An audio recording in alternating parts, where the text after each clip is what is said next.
just barely November 9th, 2019, after a fully loaded Full Gear All Elite Wrestling pay-per-view. We are here with the Wrestling Inc. post-game show after a match that our own Raj Giri called, what he said, one of the most brutal main company pay-per-view main events of all time. So I am Michael Wiseman, your host for the evening. I am joined, as always, by Matt Morgan over there, straight out of Longwood, Florida, and our own owner-proprietor, Raj Giri, here to break everything down from the last 4 hours of professional wrestling talk here. So a lot to get to tonight. We're going to talk a little bit about SmackDown ratings. We've got a few other news and notes to get to. So let's just jump right into it. What's up, Matt? The hell we are. Get to the show. Let's go. The hell we are. Get to the show. We are. Matt. It's a 4-hour show. Let's go. And it's almost midnight here on the East Coast for us. Matt, you're ready to talk. What did you think about Full Gear? I didn't love it. I loved parts of it. The last match, even that was very impressive, but I still can't get away from the Jericho Cody match. I should like that they've moved further, that they furthered along the storyline with him and MJF, right? But at the expense of Cody not having a chance at the championship again, I'm not a fan of. So I don't know how I feel. I'm still figuring it out. We race to start the show immediately as the show's over. This is one show that I really can't say, oh, this was a C+, this was a B-. I feel like I have to watch it again. I'm being dead honest, because I love the tag match, and there's other things about it that I loved. There's things that I did not care whatsoever about and fell asleep during. Which tag match are you talking about? The championship or the other one? Championship. Raj, what you think? I mean, I kind of agree with Matt. For me, as far as the AEW shows went, I found this to be the most underwhelming. I thought the action was great, but when I was a kid growing up, you had the Abdullah the Butcher matches where he's stabbing someone with the stake in the eye or whatever. If that's your cup of tea, that's great. If ECW is your cup of tea with New Jack and the Gangstas, annihilating someone with a frying pan, that's great. Different strokes for different folks. That was never my style of wrestling. The Omega Moxley, it was brutal. But I preferred the Jericho Cody match and the storytelling and making, that felt like a big deal to me. That one was one where I really cared. The other one was just, it was just brutal action. It can be repulsive to a lot of people. I don't know. I would have finished with Cody and Jericho. I think it's too soon to do a lights out match when it's their first meeting. If you grew up in the 80s, this whole lights out gimmick is supposed to be the end of a feud. It's after these guys have been feuding forever, wrestling a bunch of times, and then this is kind of like the blow off. This is their first match. Not counting towards the record, I just thought, I don't know. I just wasn't a big fan. I thought the storytelling was weak. People are like, well, if you saw Kenny Omega's Instagram story, you'd see why he didn't like this. And it's like, well, TNT is your audience. That's where you need to be telling these stories, why these guys don't like each other. So, I don't know. It was a mixed bag for me. It reminds me a little bit of how they did all the Marvel TV shows, right? And so you had the mainline Marvel movies, and then it's like, well, if you're watching whatever that weekly show that was on with the Agents of S.H.I.E.L.D., if you're watching Agents of S.H.I.E.L.D. and all the Netflix shows and these other shows on YouTube, then you'll know all the little ins and outs and inside secrets. And it's like, number one, who's got time for all that with the day job, right? And number two, it shouldn't be that complicated to keep up, even with movies, right? So totally get what you're saying there. Now, there's an argument to be made, right, guys, that you said you liked the Cody Rhodes match, not the main event as much, or the unsanctioned match. Different strokes for different folks. They put everything onto a card, make a whole card for everybody. Does that argument work here in 2019? Maybe. The problem is we look at Raj's reaction to that last match. He won't be the only one who feels that way. So question is, if we're talking to fan Raj, not Raj with a business and a podcast that he's got to run where he's got to come on and talk about that match, would that have turned him off? Yeah. Well, that's a good point. Absolutely. Yeah. Well, if you're watching it with your girlfriend or you can't watch this with your girlfriend or your kids. A lot of people would be disgusted by it. Yeah. I actually watched it with my wife, and she could not watch big chunks of this match. I mean, the spot in the Cody match with the gash above the eye was enough for her, but I still couldn't figure out how the hell he did it. I know it was great. Listen, genius, he hit his face on the face, face plant. I tried to rewind it. I was like, wait, I don't see it. Yeah. That slow motion shot of that though was pretty incredible. I kept trying to do it like with my thing and zoom in though, because I just couldn't see how. I was like, did he gig himself before he did that? I was like, there's no way. Yeah, because he came up with the blood. It was pretty cool. I mean, don't get me wrong. What they did was amazing. But, it's like, hey, that guy stabbed the guy with a knife 6 times. He still kicked out. Wasn't that great? It's like, well, at some point, it's, it's just, it's just not, I don't know. We'll get to all that here in a few minutes. There were mouse traps involved in case you didn't catch the show and you're just joining us now. If you're here, join us in the chat room and be sure to like us, follow us, all that jazz. But let's dive right in here. The pre-show. Now, I'm not going to talk a whole lot about this, but one thing I thought was interesting was the pre-show, the way they framed selling the matches, right? It's different than a WWE pre-show. Matt, what'd you think? I don't know if you watch much of the pre-show. Not everybody does. Did you catch those vignettes? Yeah, I thought they did a great job with it. Yeah. I did. They put and they're still figuring out who they are as a show, right? And I think they're gonna learn. There's a lot of good stuff they're putting on those pre-shows. Their dark show, even as far as their vignettes go, and building up these matches, that I think they're gonna have a home run with a lot of them. Sure. When they figure out and they hit that sweet spot as to what works. Again, I keep going back to that Britt Baker vignette, for example. That needed to be on that Wednesday Night Dynamite show, I thought. But then again, the match itself wasn't on the main card, which I still think it should have. I would have rather watched that match any day of the week versus the Women's Championship match. That Women's Championship match literally put me to bed. And my son Jackson, who's impossible to put to bed. He jumps up in the bed the entire time. Any 2 people are wrestling, except then. Raj, we had the vignettes. We had the Britt Baker Bea Priestley match. What are your thoughts on the pre-show from tonight? I really like Rio. I can see, but I agree with Matt. I thought that match was just dead on this pay-per-view. I felt like Britt Baker, she's green, but she's getting better each time. She's looking like a star, and she just the fact that she cut that promo. That for me, she cut this promo that made me finally get sucked in. And to see, okay, this is why this girl is probably the future of their division. I get it now. Whereas Rio, I don't understand anything they're saying. I don't know, except for Homegirls, her former coach. That ain't enough for me. I just feel like Rio has this built. It just reminds me of Kairi Sane or yes, Kylie Ray or Bailey. Sympathy, the sweetness that she has. Yes, that's great. I can also find that in the girl sitting in the 6th row who's incredibly adorable. She makes your heart melt when you see her smile. We can find that anywhere. What we can't find, though, is a combo of all of that. I made this point. I don't think a lot of people got it. I've had a few friends over tonight watching this pay-per-view. It's funny. I can get people to come over to watch the AEW pay-per-views. I have not been able to get a friend to come over to watch a WWE pay-per-view since like WrestleMania 5 years ago. You need to record it. See, it'd be cool if you could record it once. A live Wrestling Inc. broadcast straight from Raj's living room? No, do they chip in, Raj? That's the question. Do they give you $5 or $10? It's a good sample, though. It is. It is actually interesting to see what a non-fan, who they see as stars, and because we're so in the bubble. Right. Like I know who Kenny Omega is. None of the guys that were watching really knew who he was. They watched a couple of them saw AEW Double or Nothing, so they knew him from that show. But there was nothing to make them think that he was the best wrestler in the world or even a top guy. They didn't get it. So I made this analogy on Twitter where I said a lot of times back in the day at the end of a party, I would put on REO Speedwagon videos, assuming that people would love it or they would learn to love it. And I think that's what Kenny Omega is doing with Rio. Like just kind of putting her in the top spot and just assuming that everyone's going to get into it. And it just is not happening so far.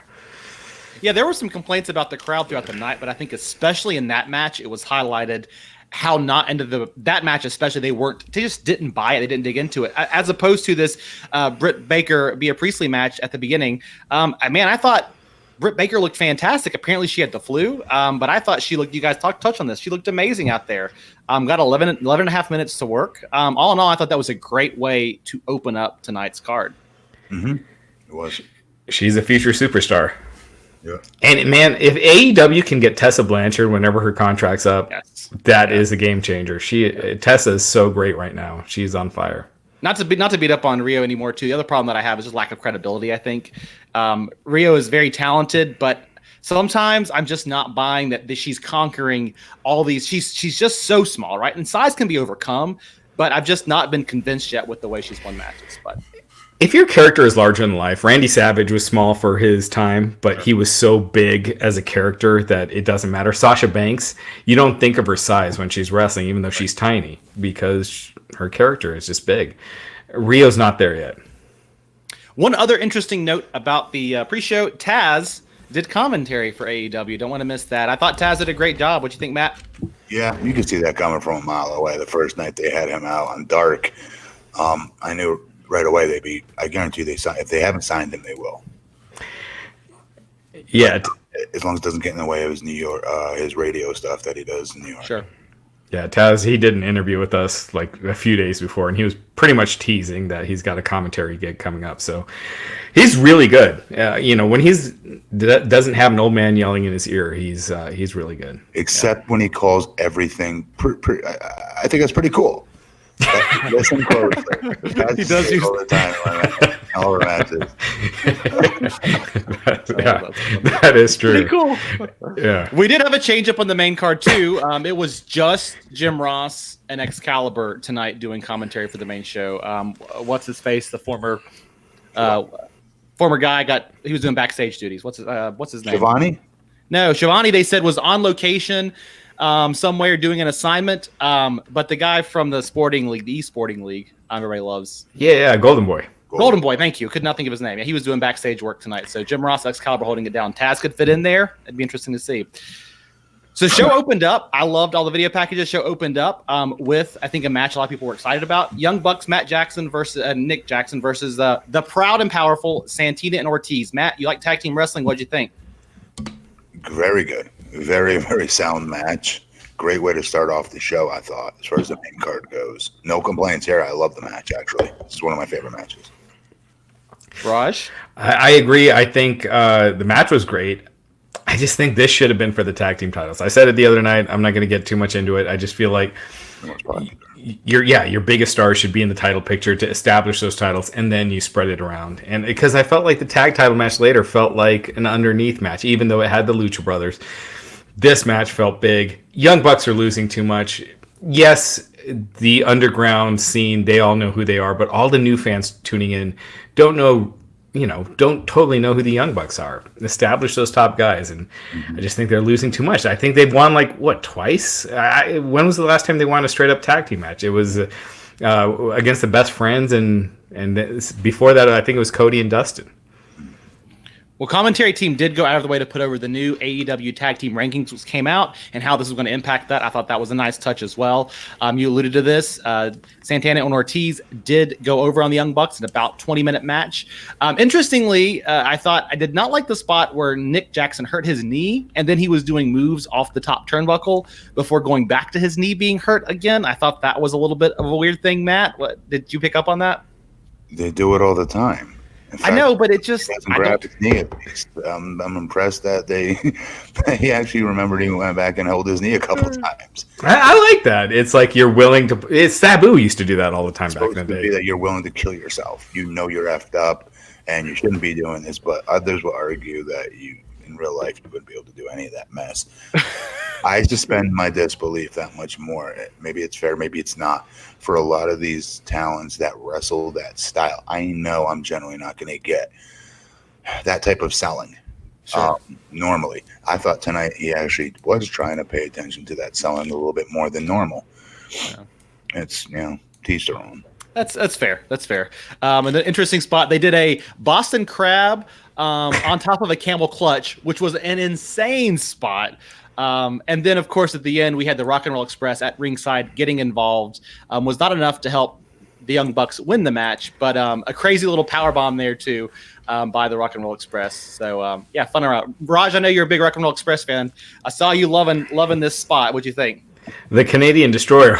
Yes. That was, I mean, they got all the help in the world, but I love the Rock and Roll Express. That's my childhood. So it's cool seeing them getting their revenge back and doing it in a way where it doesn't bury the current talent. They were already beaten up, But yeah, you know what I didn't like about this? You know, people like to talk about how I complain a lot, so here we go. That name, Proud and Powerful, for the tag team, Ortiz and Santana. I thought that name for their tag team just sucks. You know, when you think LAX is so cool and proud and powerful, I have to remind myself: is it Pride and Powerful or Proud and Powerful? It reminds me of Pride and what was Hercules and Paul Roma? Power and Glory. Yeah. No, Hungry Lions were already taken. Proud and Powerful is lame. I agree with that. But. Yeah. It sounds like a Beyonce album, you know? Doesn't it? It just doesn't work for a pro wrestling tag team. But, yeah. So really solid opening bout. I thought it got the crowd behind him and everything like that. We go over to I think a match a lot of people are really stoked about here: Pac versus Hangman Adam Page, and these guys got some time to work. Did this match work for you, Matt? I know some people, we had some naysayers. What do you think? Yeah, what naysayers did we have? There were a few people on there that said it was too slow. I mean, I might be speaking as a minority here. I was on Twitter all night, right? So, no, it was not too slow. It was the right speed. This was a very well executed story that they told in the ring. Even during Cody and Jericho's match, even when they were at the very beginning, if you go back and watch, when they were chain wrestling, you could feel the fans going down. Like they were losing the fans a little bit. I was getting nervous if they kept going. Fans might have turned. I mean, dead serious. Even with those two enormous stars. So tonight's, I'm not blaming fans, but tonight the fans were a little bit different than normal. And AEW, because they have conditioned the fans to 100 miles an hour action, that when it is time for them to slow down and do the right thing, in my opinion, and emphasize their storytelling by slowing it down at the right times, their conditioned fans are not conditioned for it, and then they label that as boring. Yeah. And it's not. It makes me appreciate what the hell the just happened. They stopped, and it's back to again. You have to be able to do it that way. And I don't know. I thought this match had exactly that type of cadence and pacing, and I liked it. This match was pretty well received too, right? So, Raj, thoughts? I like the match. I think Pac. I think Pac sounds so much cooler than Pac, so I'm going to call him Pac. Yeah. He just plays his character so well. And I mentioned this on Twitter. You will not see him on Instagram hanging out with his buddies backstage, or him and Adam Page, at a bakery hanging out. He lives that character, and it's a throwback. It reminds me of the old days. I love it. I don't like Page winning, and this is the case for a lot of these matches where I could see, I don't want to see either side lose, because neither side should lose yet. And I don't think Pac should have lost because he just beat Kenny Omega. He's on a roll. I just think you keep it going. If you have everyone 50-50, if you have everyone 4-4, then what's the point of a win-loss record? Yeah. You want to have your dominant people in the division. So when those 5-0 guys meet up, it's a big deal. It's like in football. If you got two 7-6 teams, if you got two 13-0 teams, that's a huge deal. Or if you have a 13-0 team going up against a 7-6 team, right? There's still a dynamic where the upset could happen, and it makes it interesting. Yeah. Yeah, it's the story here goes back a ways, because remember, Pac did not want to put over Page, and that was one of the issues back at Double or Nothing, because he was the champion of Dragon Gate at the time, and he didn't want to lose while he was the champion. So people were like, well, he's not going to want to lose tonight. He's no longer the Dragon Gate champion. He's all in on All Elite Wrestling, so he did give up the win. But a lot of decisions tonight like this to go kind of even Steven with it, and that's the one thing I wish they would have learned from WWE, is you've got to have a pecking order. The rankings help, but what do the rankings mean? And that's what I'm still kind of looking for from all of this. You need to have some people that are dominant. And to be fair, they have Moxley, they have Jericho. Jericho's undefeated. Moxley technically has one slight blemish, but I think Pac should have been on there too. If you're going to have him beat Omega, protect him more.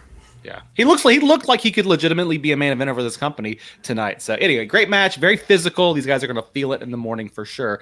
Next up, we had Shawn Spears, accompanied by the fabulous Tully Blanchard, going up against straight out of the 80s, Joey Janela. This was a shorter match, but it kind of showcased both men. Thoughts on this bout here, Matt? This was good. The only complaint I have is when they came back from backstage after the match is over, right? Joey walking back and waving to the crowd on the cell. I don't know. I didn't like that after the match was finished. I'm really picking nits at that. But this is more of a production note. I don't get what the plus is in coming back from, again, backstage and showing the wrestler who just had a very good match. I thought just lost, and he should be selling a major loss actually, but instead they show him walking up the rampway, kind of, waving to the fans a little bit. I thought that was stupid to do. Why take that risk? Why do that? It takes away from the match that we just witnessed, and it takes us out of that moment of suspension of disbelief. There's no plus in doing that. It'd be one thing if we just watch somebody wrestling for an hour and it's this triumphant babyface that tried to make his comeback but didn't, get cut off and lost anyway. I don't know. I just thought it took me out of the moment and made me remember that wrestling's phony in that moment. Again, I'm picking nits at that. That match, though, was great. I thought Joey showed he can wrestle. There's not just a one-trick pony. I love how hard Jim Ross was putting him over. I really appreciated that, and I really liked it. And his entrance, rolling around like a goof like that. I mean, some people may like it. I don't. I like everything else about him. But again, I'll give him kudos because he's still figuring out who he is to a degree with that character. He's not bulletproof with that character yet. He's still figuring it out, and that's what's kind of scary. He's only going to get better. I like his character a ton. Yeah, I agree 100%. That was the only part that bothered me too. Was you take a spike pile driver to the floor, and he legit seems shaken up. So they didn't show this on camera. Our managing editor Nick Hausman was there, and he tweeted this video. A bunch of referees, officials were checking in on Janela after the match, making sure he was okay. He seemed like he was a little stunned or tweaked. When you just get up and then you're high-fiving everyone leaving, especially when you really were hurt, it just makes the move look like it's nothing. It just makes it look fake. It would have been way more effective. You're taking a spike pile driver to the floor. You had Tully Blanchard doing his first move, in forever. What if you had him stretchered out? It would have just been that much more dramatic, that much more effective. It would have gotten Shawn Spears over as that much more of an asshole, by doing that. Yep. Again, there's no reason for the camera, anybody in that production truck, to say, okay, go to camera 4, Joey Janela on the ramp walking up. Yeah. That was an enormous mistake in itself. There's no need for it. Yeah, they caught him right at the tail end, which was super odd, especially because, to Raj's point, there was footage of him lying in the ring. Something interesting, you mentioned Tully getting involved for that spike powerbomb outside, which was an awesome spot for Tully. But also, of course, it's November 10th now. We're past midnight. November 9th, when this pay-per-view took place, was an anniversary of the Montreal Screwjob, who was the referee in this match, Earl Hebner. And what move did Joey Janela apply early in the match but the sharpshooter? So, tidbit to your friends and family there. I'm glad they didn't play too much on that. That's so. Hang on. Let me go. My wife's been sleeping for 2.5 hours. Let me go wake her up and tell her that. Hang on. Mike, here, you don't know until you ask. Okay, Matt, give it a shot. See what that does for you, buddy. But a couple of people did tweet that. I was like, it's just so outdated. None of today's fans know what that is. But these attitude era ride or diers do though, right? No, Shawn Spears I did think looked really good here, and I'd love to see them do more with him. He has that look, and he's bringing it in a way that he never got the chance to in WWE. So if you got Tully Blanchard there, have him cutting a promo on the way to the ring. Use him on the mic more. Yeah, good call out. So we had an interview with Superbad Kip Sabian backstage with Golden Boy, and this didn't really do much for me. What's the deal with Kip Sabian here, Raj? I know a little bit about him, but tell the fans more. Well, he is dating Penelope Ford, so I'm sure a lot of fans hate him automatically for that. Penelope Ford, she's a future star in the making if they use her right. She's got the look.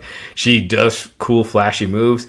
Just her timing can be a little off, and I think once she gets it all, she's going to be a future superstar. I'm glad they're not doing like a Rusev Lashley thing with Kip and Joey Janela. But I think Kip. I I don't know, Kip comes across like he's playing a heel as opposed to he's really a heel, whereas I think Penelope has got a lot of raw talent. Yeah. What Your take on Penelope there, Matt? Yeah. Like her? Yeah, I was the first one on here to put her over. Yes. Yeah, I think she's a major star in the making. But even though they date, I did not know they dated from what I watched their chemistry on screen tonight, actually.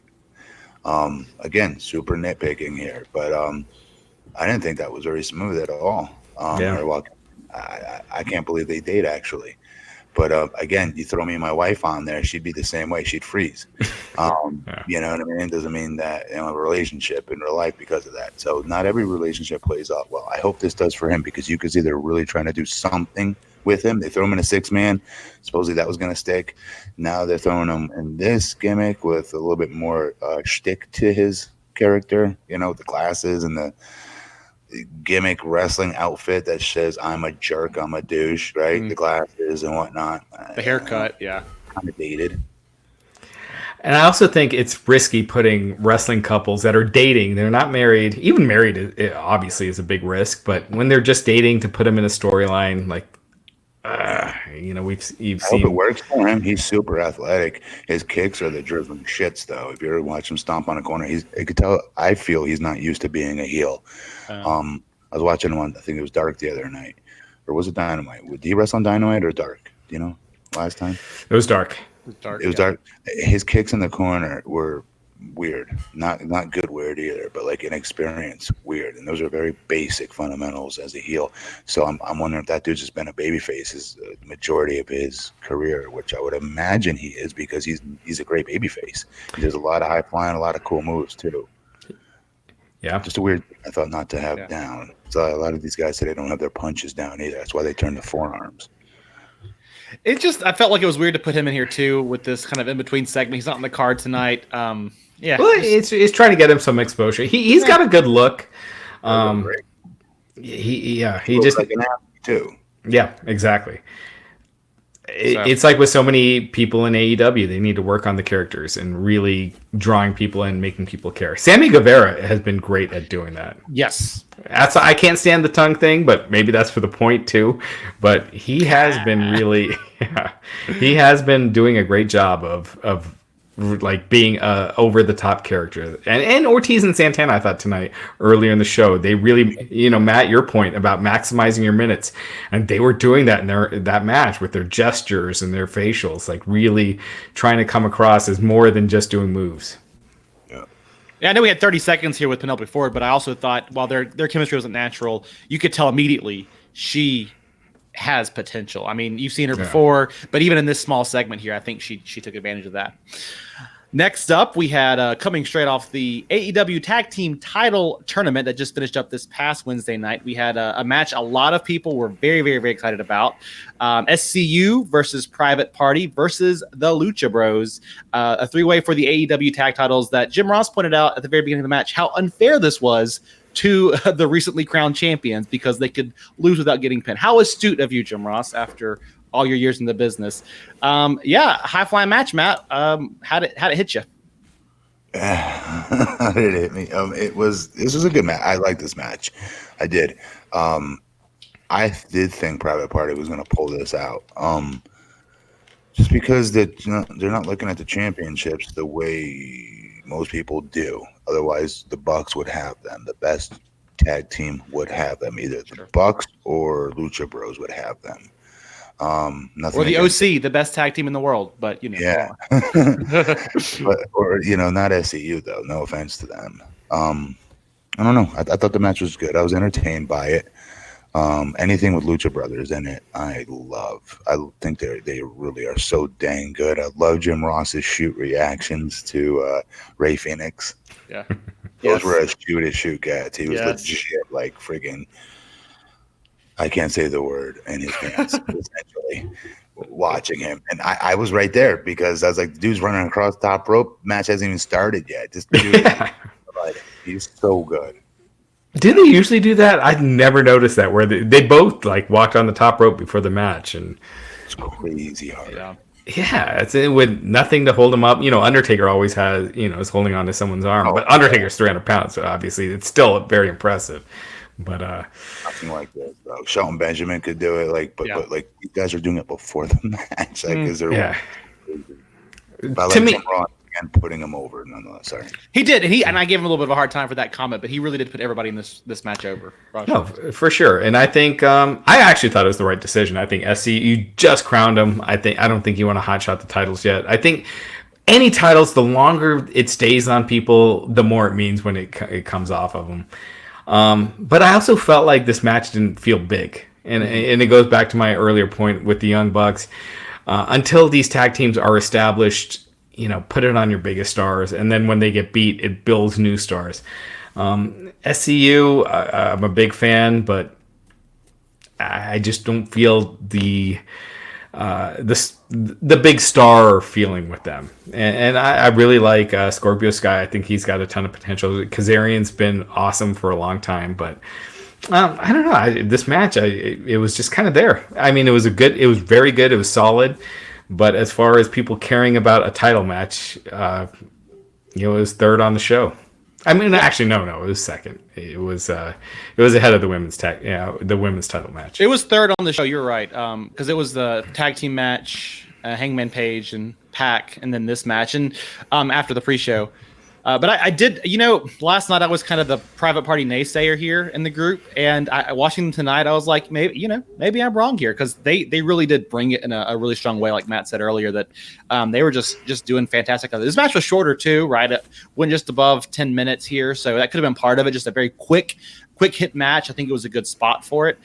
The big news coming out of this match, of course, is right at the end. Pentagon and Phoenix were beating up on Kazarian and Sky. The lights go down, and what do we have but a Pentagon Part 2? Turns out he unmasked himself, and it is none other than Christopher Daniels, the Fallen Angel. So, yeah, this reaction, I think, was very flat for the crowd. Just seemed a little strange, Raj. Did it seem like it was an exciting moment to you, or how do you feel? I thought Pentagon looked like an idiot when you see someone across from you dressed like you and you're just doing your mannerisms to them as opposed to going right after them. Right. Other than that, it brings Daniels back. It was fine for what it was. AEW, I think there was a lot to learn from a lot of the stuff tonight. I think they've had such a hardcore, built-in hardcore fan base. And I think they're gonna start to learn to move that to try to get a more casual fan base. And I felt like this was kind of one of those rare misses tonight where it was meant to be a big surprise, but I think because so many of the hardcores that saw this with Jericho when it was Daniels, it wasn't as big of a surprise. So it was a mild applause, but it was what it was. Yeah, Matt, any other thoughts on the return of Christopher Daniels other than it seemed like a little flat? Yeah, you're right. That's about it. Nothing. Yeah, he's not been gone long enough either. It's been like a few weeks, I think. Right. It's not been months or anything. All right, next up, we talked a little bit about this one already. But we had the Women's Championship, Rio and Emi Sakura for the title here, obviously. And they got to go about 13 minutes as well. Crowd was not into it. Rio obviously won. Matt? They shouldn't have been into it. They went 13 minutes too damn long. I'm being serious. I'm not trying to be a dick. I'm being serious. This to me was a no. Okay, part of what you just said about that tag team match, Raj, sure. Because also where it was placed on this show. Yeah, it's not the best tag teams in the world that have their title, okay? But by the same token, they literally put their damn tag team titles in the popcorn match spot instead of reversing it and putting the girls match there, because the people care even less than they did about the tag match than with these two girls. I did not like this match with the girls whatsoever. Like I told you guys, I don't know anything about them. I don't care about them. I just know Rio's a young babyface fighting babyface. She was fighting against her former coach, some crap like that. I didn't care. Had Matt Jones in the chat room there pointing out everybody, this new company, everybody won't feel as big. They're trying to build stars. So to be fair, everybody won't feel big. They won't ever be big if they don't get chances here. And my point is you use the big stars to get them to pull those guys to become bigger stars. Yes, and I'll also argue that point. Joey Janela on day one felt like a big star to me, and others that had not seen him wrestle before. He had something on day one. Who else on that show that people have probably hadn't seen before? Some of them hadn't seen Lucha Bros. I'm not talking about the smart marks. I'm talking about like fans that the average fan that tuned in and saw Lucha Brothers for the first time. There's tons of people. You either have it or you don't. There's something about you that sticks out on that screen, and some of you don't have to be built up. Matt, to that point, if you invited a bunch of your friends over that don't watch wrestling, who do you think they would have been impressed by tonight? Who do you think seemed like a star to a brand new person? Out of everyone on the show? Yeah, and not just one person, but if there's a few, whoever. The Bucks, the usual suspects. The Bucks, Jericho, Cody, obviously. The rest of everybody. I'd add Moxley to that list. I'd add Moxley. If you get behind the match there, he at least felt like a bigger deal. Because I had I was telling you, I had some friends over, and they were into Jericho and Cody. They were interested, and they left during Omega and Moxley. Huh. I mean, it was getting late too. Yeah. Well, not for Raj. He lives over there. It was 9:30. Oh, geez. Oh, damn. He's not like us East Coasters where it's midnight 30 over here. Well, but that was like, you guys got to get the fuck out soon. I'm going to do the podcast.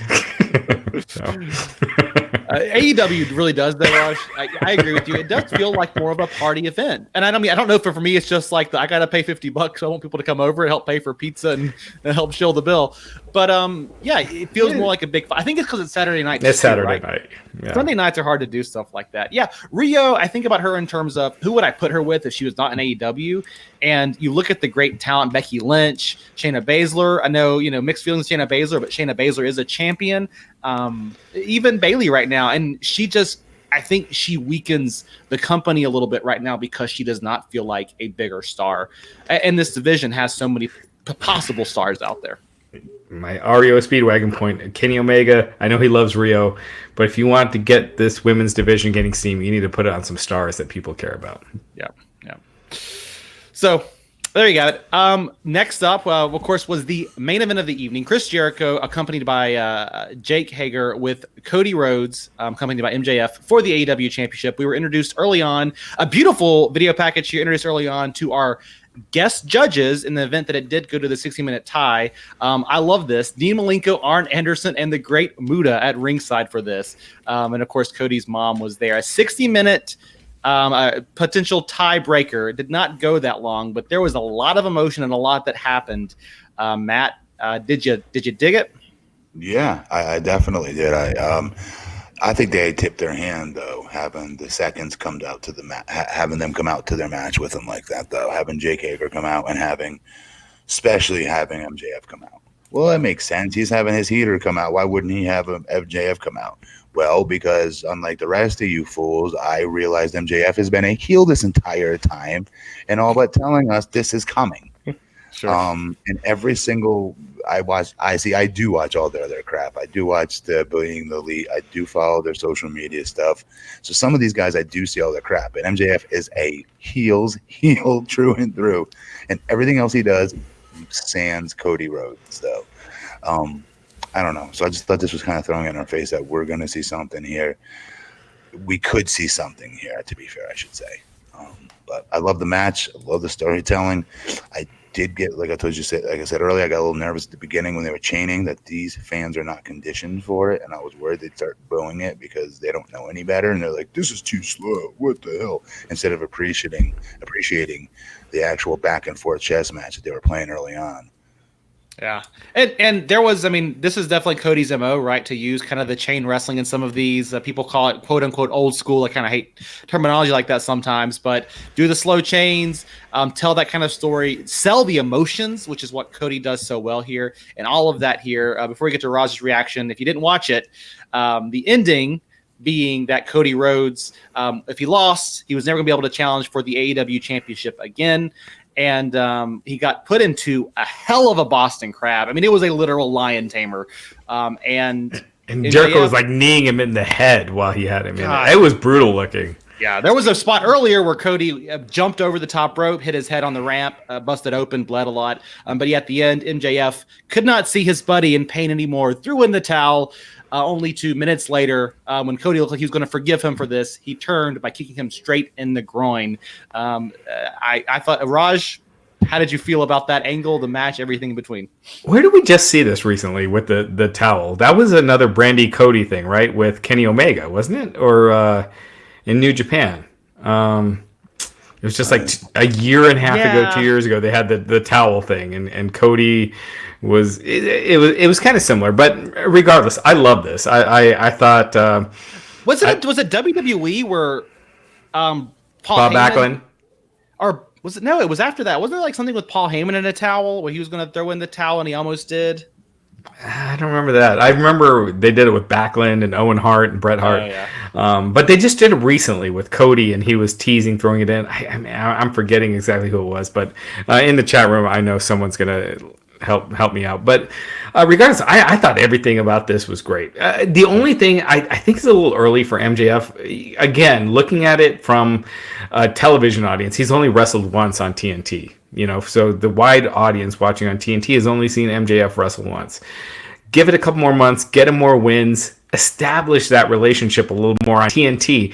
Yes, if you're following their, again, the Instagram stories or what the fuck ever. Sorry, I'm cussing a little too much. But if you're, people are like, oh, well, if you watch Being the Lead or you watch the Countdown or you watch this and that, well, most people aren't. You need to reach your wide audience, and the wide audience, it's not as established, that relationship, and get it more. But regardless, the way it was done was great. MJF, I think, is the best current heel of the young talent across any company right now. So I love this match. I love the story. I thought Jericho was awesome. I liked the ending where he's kneeing him in the head, because it was believable that MJF would throw in the towel, even if he wasn't turning heel. So.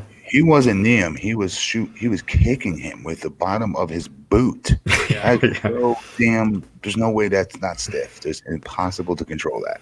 Well, then he cranked it. And see, I love this too, because Chris Jericho, Lion Tamer is a classic move of his, and we've seen the Boston Crab version for many, many moons, and it's been a while since we had a good old-fashioned Lion Tamer, so I thought that was fantastic. MJF has kind of been under the radar here in All Elite Wrestling. I mean, correct me if I'm wrong here, but I feel like they've just not done much with him.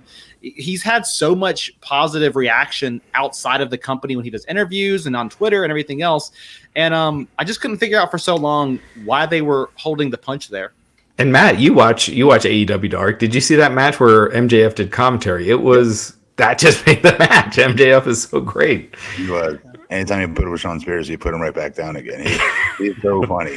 But honestly, to answer that question is because they were trying. I think they did do a good job of building the TNT audience to being conditioned that this is Cody's, second, his best friend, his whatever the hell you want to call it. As far as building that character, which I would have done. I just throw him out there as a heel and having nothing to do with Cody whatsoever from day one. I would have had that dude as my main heel next to Jericho, if you will, because he's that good. That dude don't need no help from anybody.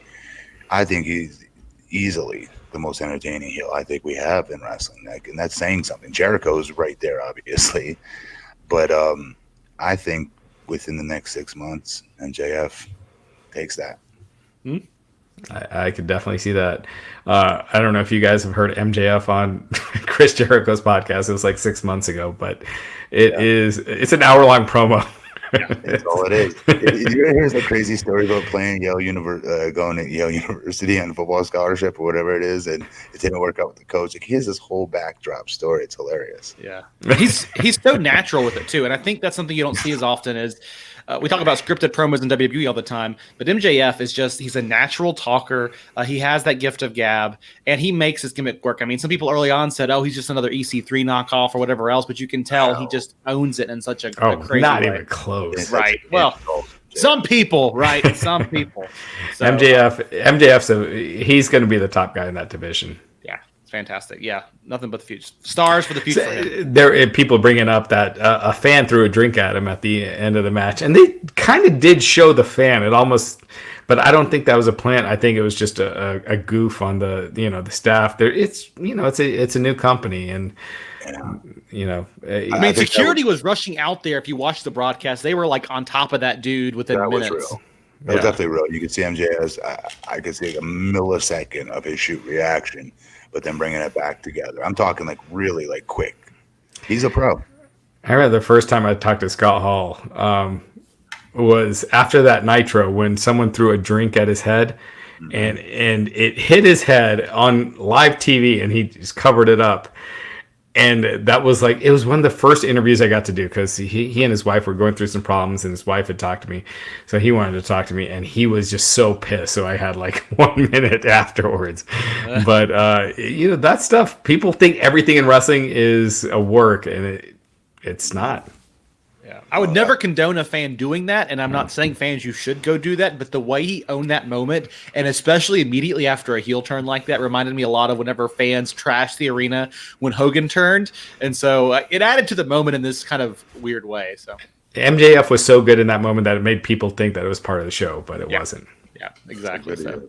And I kind of disagree, Matt. I would not have wanted him to be heel from the get-go because maybe this is just me, but his entrance with Cody Rhodes back at All Out, where they all came dressed out in Star Trek Next Generation uniforms, we would never have gotten that. We've never gotten him as the red shirt. He has been a heel, though. He's never been a face. He's just been a heel that's been Cody Rhodes' friend. Heel, a secret heel. I was trying to answer your question, Glenn. I'm Glenn. Jesus Christ. I apologize. Wow. Raj. Skinny Glenn. Yes. So no, I mean, Raj, to answer your question earlier about TNT only fans watching that show, what have they seen of MJF? And it is being his second, is what I was saying. Yeah. They didn't see any of his heel stuff except for day one, maybe. If that, right? Versus there's Brandon Cutler that one match. That was it, right? Yeah. So the majority of the time, if it's anything, it's him being in the background as Cody's boy. Yeah. And this does put the rocket strap on him. Well, and that's why I say you're right. He's been a heel. If you watch interviews, we've been in scrums. He obviously talks down to us because we're media. He's been a heel for sure. But if you watch TV, the way Cody has put him over for months and months and months, he has been kind of a warm presence, and he's looked out for Cody Rhodes, which is not typical heel behavior. But it added to this match here, and I'm excited for this feud. I wonder if that's how they'll get around the stipulation. I hope they obviously think a lot about it, Michael, because they literally just put it on the line that Cody Rhodes can never wrestle for the world title again. So they must see major dollar signs in that feud between the two. Well, and maybe this is how they work around it in some way, MJF, because they could. I don't know. Well, more to come on that front. And then the show ended. The official show ended. They flipped the lights out and on. Even though it was unsanctioned, they still had an AEW referee out there. They still got AEW entrances, and guys still came to help them out whenever they were all in the barbed wire match. But the main event that was after the show ended, we got the lights out match between Jon Moxley and Kenny Omega. And we talked a lot about this, but there was some crazy spots in this match with glass. They used mouse traps at one point. They had pulled out a board just full of mouse traps, barbed wire bats. We had barbed wire nets to fall into. Jim Cornette is going to gut this match.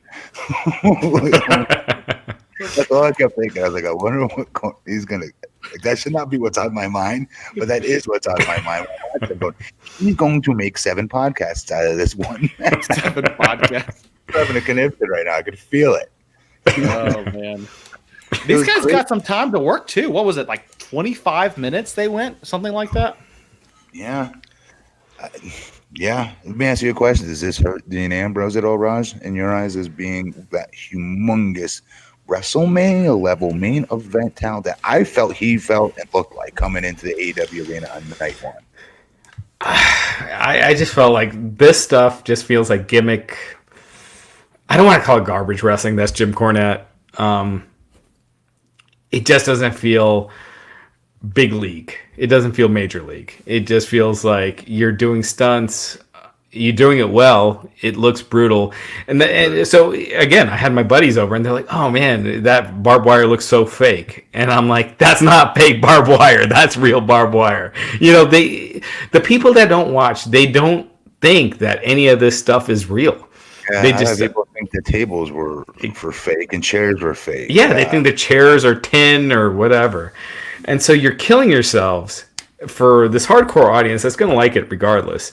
And the non-hardcore audience thinks that it's all BS anyway. So when I saw that though, Raj, when I saw fans, a lot of fans were saying that, family members even, when I first started with the WWF, and I took like a chair shot to the head. I remember my answer was always, when they're like, is that chair fake? I was like, I wish it were. And then in the back of my head, I'm like, why isn't it that? If everyone else there thinks this shit is fake, like this chair is fake, this table's fake, why are we giving them real ones then? Right. We're the freaking marks here. We're working ourselves here. Yeah, exactly. Somebody else don't believe it's real. What are we doing? Yeah, the one time, the one hardcore match where I had non-wrestling fans over, it was that Hell in the Cell with Mankind and Undertaker when he threw him off the top of the cage, and that's where they were like, holy crap, you can't fake that, like no matter how much padding you have under the table, that's what they thought. But he looked like he died. Even when you go back and watch it today, I'm thinking he died. Yeah. I gotta stand up for this match, guys. I know you guys have, and I'm not a deathmatch fan. I was never an ECW hardcore. I stuck to the mainline WWF, WCW. I didn't watch Mox before he came to WWE or NXT, but and Kenny Omega is a machine. But I really enjoyed the pacing of this. I enjoyed the creativeness, the inventiveness of it. I'm not saying it's a 5-star classic, but I thought it did add a level of intensity to this card that we otherwise were missing. And again, Jericho and Cody Rhodes had great work out there. The tag team matches were high-flying fun. But I just enjoyed watching the brutality of this in a way that was maybe a little bit sick.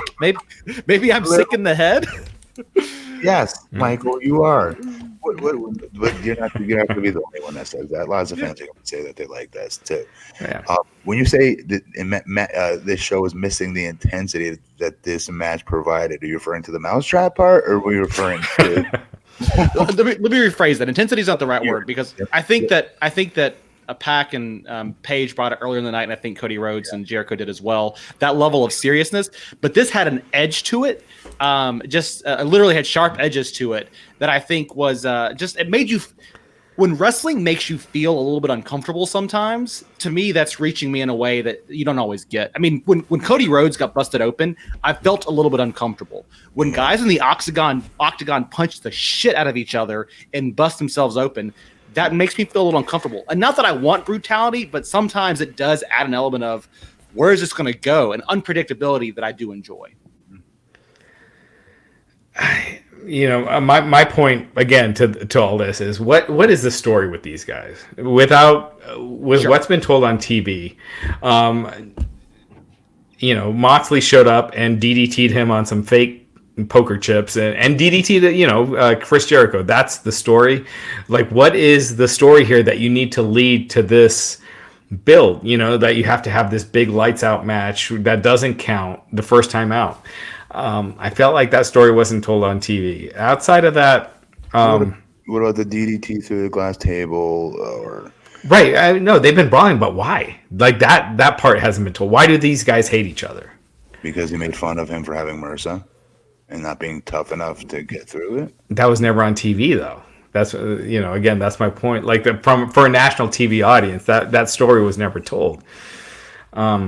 This does feel like this should have been a match that was 6 months down the road at least. Exactly.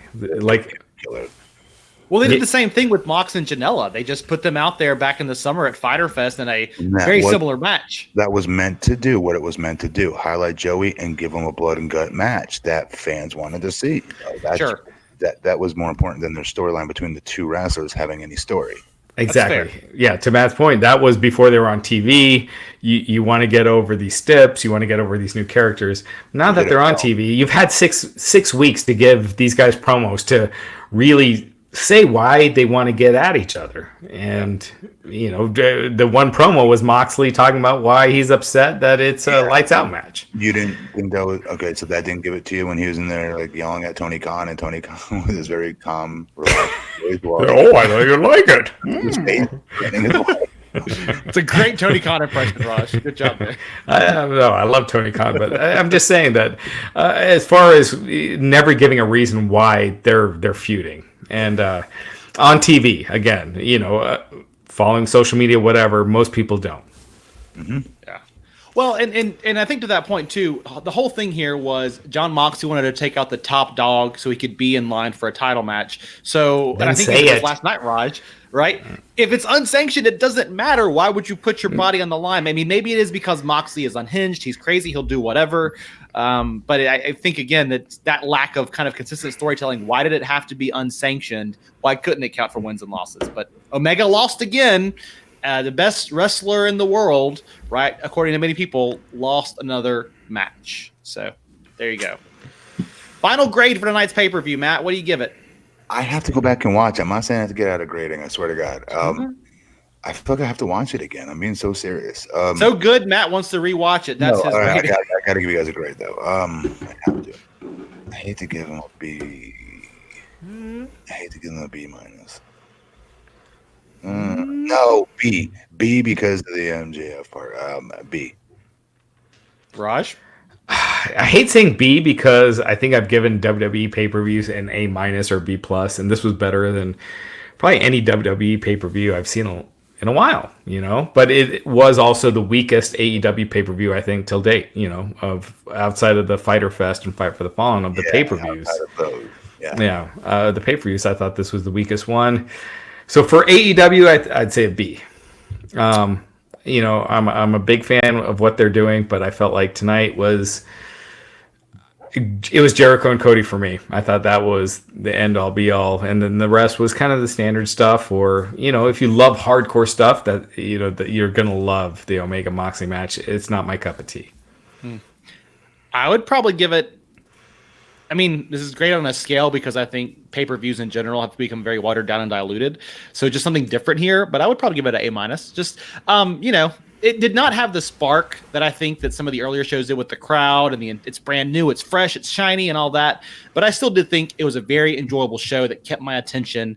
Other than the women's title match, which I kind of got, like Matt's son, sleepy by. But the rest of the show kept my attention. And that's 4.5 hours. That's 5 hours if you include the pre-show. That's pretty damn impressive in my book. So compared to this Crown Jewel, okay. So against Crown Jewel, I think Crown Jewel would be like a D plus, and this would be a B. But against like Double or Nothing, this is a B minus, and that was an A plus. Yeah, there you go. So overall, enjoyable evening. What is the next pay-per-view? Is it Raj? You know, they didn't announce that tonight, right? I thought they were going to. No, it should be in January. Yeah. I would just point out one last time. I thought Jim Ross did a really good job tonight of really stepping up. And if he didn't know something, and Excalibur did, he put him over for it instead of chumping him out for knowing it. You know what I mean? And basically call him little Mark Boy for knowing those things. He took him more serious tonight. But I also liked how he took care of the wrestlers. The minute he talks about these wrestlers, he instantly makes them. For me, my fandom and watching the wrestling over these years, he's the voice, right, of wrestling. He's to all of us. He's the voice of wrestling. So when he's putting over, like I said, I use a Joey Janela as the example. He's made. I feel he's made when you hear him talking like that about Ray Phoenix and all these other stars. He was really trying tonight. I felt a lot, and it's going to go a long way in that company. He continues to do that. Such an advantage. You know what I mean? To be able to control every match by the commentator that can get people over if he just talks good about him because he's that over himself. Yeah.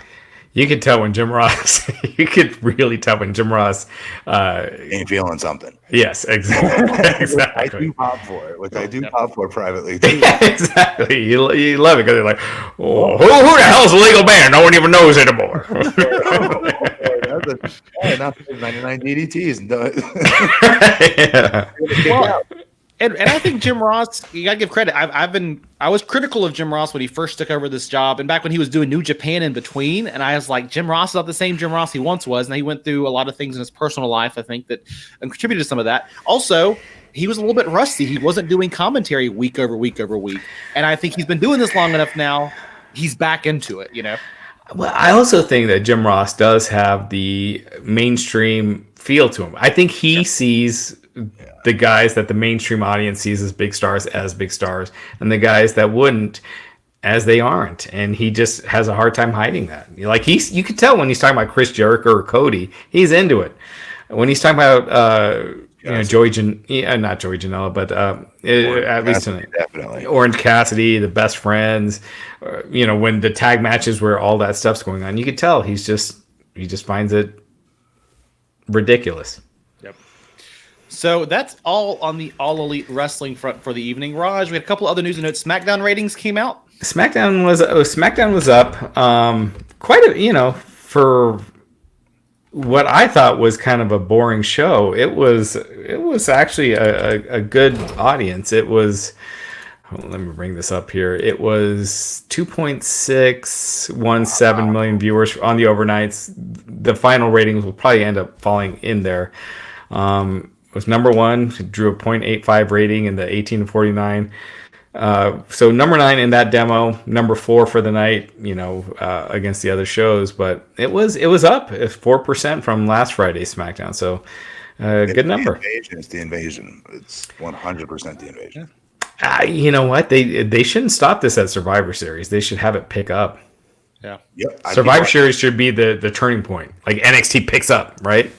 What do you think, Matt? Business is about to pick up. I keep watching. I totally keep watching. It's my favorite part of the programming right now. Does viewership go down next week, though? That's my concern, because last night's show, as we said last night, nothing to write home about. I think the intrigue is there, though, because there's so many of these stars that they, could be coming up. But to the mainstream, like I went on Fox again yesterday to talk about it. I could not explain to them before we went on the air about there's a third brand called NXT, and this is what they are. I literally felt like, oh crap, we're running out of time to discuss this. We're going live, so I'm just going to call them NXT rookies, and that will explain it to them as we're on the air and make it make more sense. What a big to do this was of them attacking the SmackDown stars and stuff, right? But that's the point. We gotta, even though they're on USA, I would still argue it's not mainstream across the board as these anchors that only know The Rock and only know Stone Cold and Hulk Hogan and Andre the Giant. Do you know what I mean? Like a little pamphlet handout. Do you not know what NXT is? Well, here's you a pamphlet. Have you heard about NXT? I was a little disheartened by it. Damn, NXT is my favorite show. You're totally trumping it. Do you have people going when you tell them about NXT? They're like, "Oh, you mean Next? Are you talking about Next? I have that app." It's like, no, it's a wrestling company. Did anybody ever go, is that where Daniel Bryan got his start? Because I remember seeing that show about 10 years ago. It's a pretty with it fan, though. That's a much with it fan. It's true. Yeah, absolutely. This is real quick. I showed my wife. I told her, I was like, you do not understand what NXT used to be. So she watches wrestling with me from time to time. She could not watch the barbed wire match tonight, but she checks in, especially with WWE. And I showed her that first run of NXT on Sci-Fi and how strange and surreal the whole thing was. And she could not get over. That was such a bizarre thing WWE did back then with the rookies, and The Miz was Daniel Bryan's mentor. It was they had to carry the kegs and run to the ring. Like a game show meets wrestling show meets reality show. Yeah. There you go. Well, the last thing we got, so they were going to do a SmackDown, a Raw taping on December 17th that they canceled. This is the first time I can think that they've canceled a Raw television taping a month out. It was being taped ahead of time because it's Christmas week that they were going to air it. So what they're going to do now, so clearly ticket sales were bad. They used the whole scheduling conflict excuse. So they canceled a Raw television taping. They're going to do 2 tapings now on December 16th at the Wells Fargo Arena. So they're going to 6 hours of Raw for fans that attend that show. So they're going to tape 2 shows. One's going to air live on the 16th. The next one's going to air the following week. So These cancellations, the attendance, it's a bad sign. So, SmackDown ratings, that's a good sign, but fewer and fewer people are paying for WWE right now. And AEW is kind of heading in that same direction right now. Fewer, you saw those automatic sellouts. Now you're seeing the slowing down and the ratings dropping. So we'll see. WWE did do a cancellation one time, not because of attendance, but whenever like a week out or something. Remember there was a water pipe or something broke. Well, it was like the playoff game. Like they had double booked. Oh, that was in Denver. Yeah, and then they had Stanley Kroenke. They had a guy playing Stanley Kroenke, whatever the guy's name. That was what's his face's last Ken show. Ken Anderson's last show with WWE. Yeah. I remember that with that weird 5-on-5 match. Yeah. Anything else? Any other final news notes, Matt? Do you have the solution to bring back wrestling fans to attending live shows? Anything before we get off the air here tonight? Nope. It's funny. I was talking to Matt. You'll listen to this on Ryback's podcast, but I was talking about how we were talking about promos, and I was talking about how you deliver killer promos, and you just haven't had that chance on a national scale, as much. And he was talking about the same thing, like how he had to deliver these shit ass promos. So anyway, we had a little discussion about that on Ryback's latest podcast. So if you check that out, sweet. Check it out. Check out Raj. He hangs out on Ryback's podcast as well. So that's it for us tonight. If you like what we did here, guys, please subscribe to us on iTunes or wherever you get your podcast from. Listen to the audio version. Follow us on YouTube, right? Get the video version every week. Check us out on Wrestling Inc. And just give us a rating. That really does help everybody else find out about what we do. Mm-hmm. So that about wraps it up here for us. He is at Raj Giri _303. He is at VP Matt Morgan. I'm at The Real Wiseman. We will be back Monday night. I know Matt and Raj will be for Raw post-game shows. I'll be back Tuesday on the Weekly with Nick Hausman. And that's it. Thanks, everybody. We will catch you next time here at Wrestling Inc.